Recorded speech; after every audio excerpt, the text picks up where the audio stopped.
Good evening बच्चों। तो आज हम एक बार फिर से आप सभी के सामने शीत युद्ध का दौर में पार्ट 4 लेकर आ रहे हैं और जिसके अंतर्गत आज हम पढ़ेंगे शीत युद्ध के दायरे। शीत युद्ध के दायरे, सबसे पहले समझते हैं कि शीत युद्ध का दायरा आखिर है क्या। तो शीत युद्ध के दायरे से आशय है जब प्रतिद्वंदी देशों के मध्य, प्रतिद्वंदी यानी कि जो कंपटीशन कर रहे हैं देशों के मध्य किन्हीं क्षेत्रों में संकट आया, युद्ध हुए या फिर युद्ध होने की संभावनाएं बढ़ी, गलतफहमियां बढ़ी या फिर राजनीतिक संवाद बंद हो गए, इनको कहा जा रहा है शीत युद्ध का दायरा। तो बच्चों क्वेश्चन लिख लीजिए, 2 नंबर में क्वेश्चन पूछा जाता है कि शीत युद्ध के दायरे से क्या आशय है। तो क्वेश्चन है शीत युद्ध के दायरे से क्या आशय है।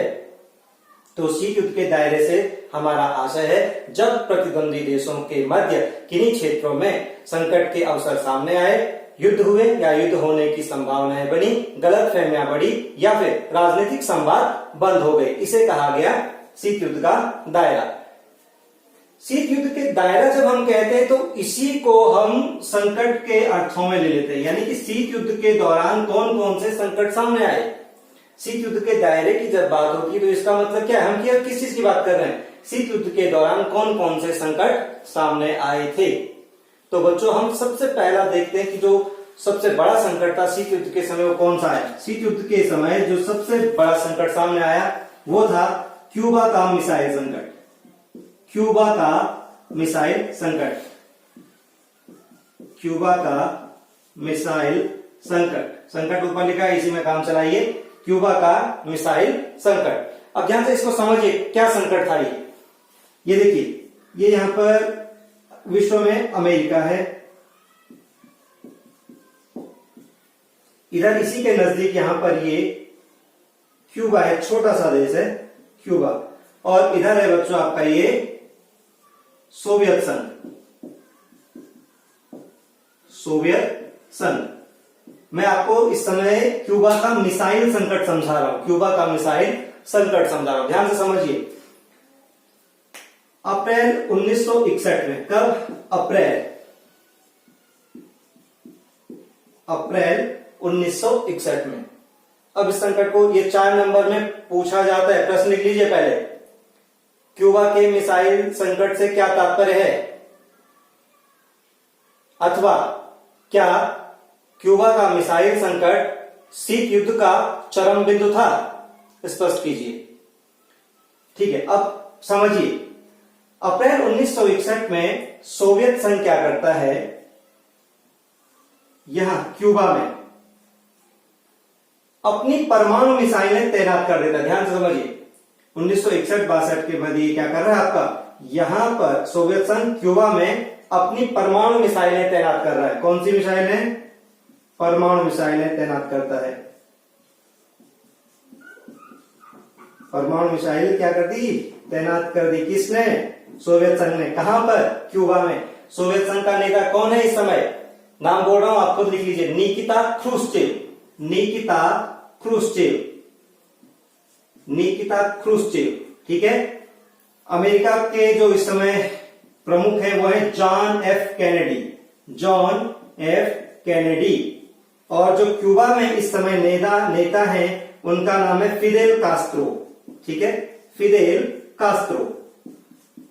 तीनों जगहों के नेताओं के नाम याद रखिए। सोवियत संघ में कौन, निकिता क्रुश्चेव, अमेरिका में जॉन एफ कैनेडी और क्यूबा में फिदेल कास्त्रो।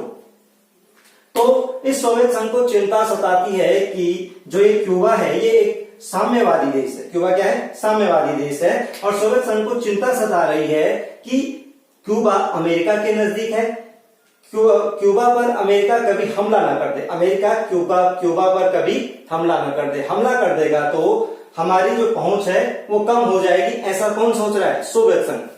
तो जब सोवियत संघ ऐसा सोचने लगता है तो उसके बाद अपनी सोच के पश्चात वो क्यूबा में परमाणु मिसाइलें तैनात कर देता है। जब क्यूबा में परमाणु मिसाइलें तैनात हो जाती हैं तो इस बात की खबर अमेरिका को 3 हफ्ते बाद लगती है। अमेरिका को कितने हफ्ते बाद लगी, 3 हफ्ते बाद खबर लगी। अमेरिका ने थोड़ा संयम से काम लिया। अचानक से ये नहीं किया कि चलो साहब सोवियत संघ पे हमला कर देते, नहीं, उसने संयम से काम लिया। कैनेडी ने ख्रुश्चेव से वार्ता की और उनके सामने अपना बिंदु रखा, अपना प्रस्ताव रखा कि आप जो काम कर रहे हैं, आपने जो क्यूबा में परमाणु मिसाइलें तैनात की हैं, आप इनको हटा दीजिए। इसके साथ साथ अमेरिका ने क्या किया, अमेरिका ने आपके प्रशांत महासागर में अपने जंगी बेड़े उतार दिए। जो जहाज होते हैं ना, तो उन जहाजों को प्रशांत महासागर में उतार दिया। और इनको क्या काम दिया गया कि सोवियत संघ की तरफ से जो जहाज आ रहे हैं उन जहाजों को वहीं रोक दिया जाए। अपने जहाजों को क्या काम दिया अमेरिका ने कि सोवियत संघ की तरफ से जो जंगी बेड़े अमेरिका की तरफ, क्यूबा की तरफ आ रहे हैं, उनको वहीं रोक दिया जाए। तो अमेरिका उन जहाजों को वहीं रोक देता है। ये एक ऐसा समय था जब विश्व देख रहा है कि इस समय परमाणु मिसाइलें क्यूबा में तैनात हो चुकी हैं। अब अमेरिका का आधा से ज्यादा भाग उस सोवियत संघ की परमाणु मिसाइलों के अधीन आ चुका है एक तरीके से। अगर क्यूबा से परमाणु अटैक अमेरिका पर किया जाता है तो आधा से ज्यादा अमेरिका क्या हो जाएगा, ध्वस्त हो जाएगा। अमेरिका इस बात को समझ जाता है कि अगर इस समय में एग्रेसिव हुआ, उत्तेजित हुआ, तो मेरे लिए संकट हो जाएगा। तो अमेरिका ने संयम से काम लिया, सोवियत संघ को समझाया। सोवियत संघ भी धीरे धीरे समझ गया और धीरे धीरे उसने अपने जहाजों का रुख वापस कर दिया। तो बच्चों, ये था हमारा क्यूबा का मिसाइल संकट। तो क्यूबा का मिसाइल संकट क्या है? सोवियत संघ के द्वारा क्यूबा में परमाणु मिसाइलें तैनात की गई। परमाणु मिसाइल तैनात करने से अमेरिका सोवियत संघ की मिसाइलों के काफी नजदीकी निशाने पर आ गया। जब अमेरिका को इस बात का पता चला तो अमेरिका ने संयम से काम लेते हुए सोवियत संघ के नेताओं के साथ बात की, साथ ही प्रशांत महासागर में अपनी जंगी बेड़ों को उतारा और उनको काम दिया गया कि सोवियत संघ के रास्ते जो भी जहाज आगे आ रहे हैं उन जहाजों को वहीं रोकने का काम किया जाए। तो बाद में दोनों के दोनों देश क्या करते हैं, अपने अपने जंगी बेड़ों को वापस खींच लेते हैं और सोवियत संघ क्यूबा से अपनी मिसाइलें हटा देता है। सोवियत संघ क्या करता है, क्यूबा से अपनी मिसाइलें हटा देता है। इस प्रकार से एक दौर जो कि उस समय का काफी भयानक दौर माना जाता है, यानी ये लग रहा था कि अब तृतीय विश्व युद्ध लगभग होने वाला है, तो वो दौर टल जाता है। ये कहिए कि दोनों देशों की समझदारी की वजह से। आपको मैंने अवरोध का तर्क पढ़ाया था तो आपको याद आ गया होगा अवरोध का तर्क, तो वो अवरोध का तर्क भी यहां पर काम कर गया। तो पहला, तो शीत युद्ध के दौरान कौन कौन से संकट सामने आए? तो पहला संकट क्या बताया मैंने आपको, क्यूबा का मिसाइल संकट। उम्मीद है आपको समझ आ गया होगा। अब देखते हैं दूसरा कौन सा संकट आया। शीत युद्ध के दौरान दूसरा कौन सा संकट सामने आया? तो जो दूसरा संकट सामने आया, दोनों गुटों के देशों के मध्य संघर्ष। देशों के मध्य संघर्ष। देखिए, इस समय सीधा सीधा संघर्ष अमेरिका और सोवियत संघ का नहीं हो रहा है। क्या कहा मैंने आपको, अमेरिका और सोवियत संघ का सीधा सीधा संघर्ष अभी नहीं हुआ। पहले क्या हुआ, देखिए एक उदाहरण देता हूं, जैसे कोरिया युद्ध। कौन सा युद्ध कहा हमने, कोरिया युद्ध।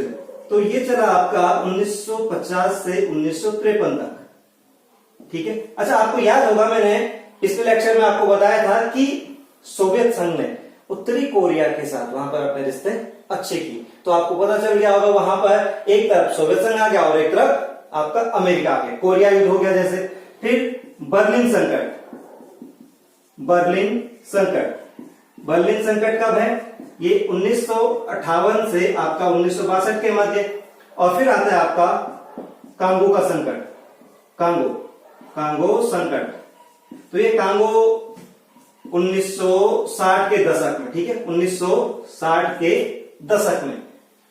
ये बर्लिन आप समझ गए कहां पर, ये संकट एशिया महाद्वीप, ये आपका कहां पर बर्लिन यानी जर्मनी, यूरोप महाद्वीप। और ये कांगो संकट ये कहां, अफ्रीका महाद्वीप की बात कर रहे हैं। तो देशों के मध्य संघर्ष, तब देखो यहां पर अलग अलग देशों के मध्य आपको संघर्ष नजर आएगा। संघर्ष होता हुआ, जब संघर्ष ये कर रहे हैं तो यहां पर दोनों महाशक्तियां बीच में उतरती हैं। और जब ये दोनों महाशक्तियां बीच में उतरती है, इसका मतलब ये दोनों क्या हो रही हैं, आमने सामने हो रही है। ऐसा नहीं है कि शीत युद्ध के समय युद्ध नहीं हुए, हथियारों से जंग नहीं हुई, लेकिन कोई भी युद्ध किसी बड़े युद्ध में परिवर्तित नहीं हुआ, कोई भी युद्ध किसी बड़े युद्ध में परिवर्तित नहीं हुआ। इस समय की सबसे बड़ी विशेषता रही। ठीक है, तो आपको पता दूसरा संकट क्या आया था? देशों के मध्य संघर्ष। जब जब किसी देश के मध्य लड़ाई होती तो ऐसा लगता कि तीसरे विश्व युद्ध का बिगुल लगभग बजने ही वाला है, क्योंकि विश्व की दोनों महाशक्तियां हर जगह अपना प्रभाव कायम करना चाहती थी। कहीं पर भी युद्ध हो रहा है, दोनों के दोनों वहां कूद जाती। अब देखते हैं तीसरा। तो तीसरा कौन सा संकट सामने आया? तो तीसरा बच्चों जो संकट सामने आया वो था हथियारों का भंडारण। क्या कहा मैंने आपसे? हथियारों का भंडारण, यानी एकत्र करना। ठीक है, हथियारों का भंडारण या हथियारों को ज्यादा मात्रा में एकत्रित करना। ठीक है, हथियारों का भंडारण, इससे क्या मतलब है? देखिए क्या हो रहा है कि दोनों देश युद्ध तो नहीं करना चाह रहे हैं, युद्ध में नहीं कूदना चाहते, लेकिन दोनों देशों को कहीं ना कहीं लग रहा है, यानी समझ लीजिए शक हो रहा है। क्या हो रहा है? एक शक, डाउट हो रहा है। अमेरिका को लग रहा है कि सोवियत संघ बहुत ज्यादा हथियार बना रहा है। तो अमेरिका को ऐसा लगा, ऐसा शक हुआ, या फिर उसको ऐसी सूचना मिली, तो अमेरिका ने क्या किया? और हथियार बनाना शुरू किया। मान लीजिए देखिए इतने हथियार अभी अमेरिका के पास है, इतने हथियार अभी सोवियत संघ के पास है। अमेरिका को पता चला कि सोवियत संघ क्या कर रहा है? हथियार बना रहा है। तो अमेरिका ने कहा अच्छा रुक जा, तू मुझसे आगे बढ़ना। तो लोग अमेरिका ने और बना दिए। फिर सोवियत संघ को पता चला, लो सोवियत संघ ने और बना दी। फिर इसको पता चला, फिर इसने अपने हथियार और बढ़ा दिए, इसने भी अपने हथियार बढ़ा दिए। ये देखिए क्या हो रहा है? संशय पर पहले कितने थे और धीरे धीरे करके इस तरीके से दोनों गुटों के पास क्या बढ़ते जा रहे हैं? हथियार बढ़ते जा रहे हैं। देखिए पहले तो हमारे पास सिर्फ इतना हथियार मैंने आपको बताया था, ये देखिए, और इसके पश्चात सिर्फ किस वजह से? एक शक की वजह से या कुछ रिपोर्टों की वजह से दोनों देशों ने अपने पास हथियारों का भंडारण करना शुरू कर दिया। इनमें विशेष तौर पर परमाणु बमों का जखीरा बढ़ाया गया। अब जब दोनों देशों ने इतने ज्यादा हथियारों का भंडारण अपने पास कर लिया, अब दोनों को चिंता सताने लगती है कि हमने इतने हथियार बना लिए हैं, कभी गलती से कोई परमाणु हथियार, कोई परमाणु बम किसी दूसरे पे गिर गया, या फिर किसी सैनिक ने शरारत करके परमाणु बम गिरा दिया, तो दूसरे देश को कैसे पता चलेगा कि एक शरारत है? और जब पता नहीं चलेगा कि दोनों के बीच क्या हो जाएगा? एक महायुद्ध छिड़ जाएगा। तो दोनों देशों को ये अकल आ जाती है कि ज्यादा हथियारों का भंडारण करना हम दोनों के हित में नहीं है। ज्यादा हथियारों का भंडारण करना हम दोनों के हित में नहीं है। अब क्या करते हैं ये लोग? देखो अब इस हथियारों के भंडारण को रोकने के लिए ये लोग कुछ संधियां करते हैं। क्या करते हैं? संधियां। तो 1960 के दशक में ये संधियां होती हैं। 1960 के दशक में ये संधियां होती हैं, और ये थी एक संधि थी परमाणु अप्रसार संधि। परमाणु अप्रसार संधि। और दूसरी संधि परमाणु परीक्षण प्रतिबंध संधि। परमाणु परीक्षण प्रतिबंध संधि। परमाणु परीक्षण प्रतिबंध संधि आप अपने आप लिख लीजिए, परमाणु अप्रसार संधि और दूसरा परमाणु परीक्षण प्रतिबंध संधि। तो तीसरा संकट देखा हमने हथियारों का भंडारण।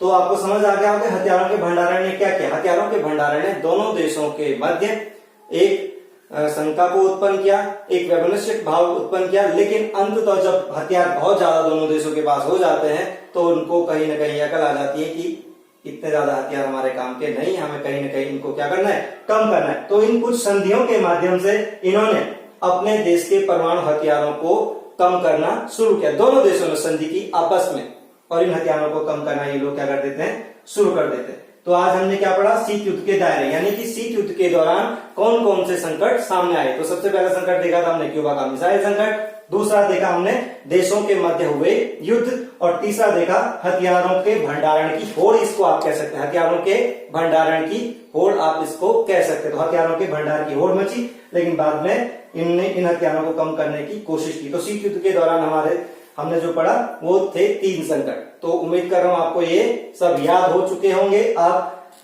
जरूर हमेशा बिल्कुल एक अनुशासन में हमेशा पढ़ते रहिए घर में। मैं ज्यादा वीडियो नहीं डाल रहा हूँ, एक दिन में 1 या 2 वीडियो मात्र डाल रहा हूँ, 15 से 16 यानी कि लगभग 1 घंटा, दोनों को मिलाकर अगर आपको टाइम लगेगा तो 1 से सवा घंटा आपको पढ़ने में टाइम लगेगा। आप नोट्स भी बनाते हुए चलिए, इसी में आप लोगों का हित छुपा है और हमारा हित भी इसी में है।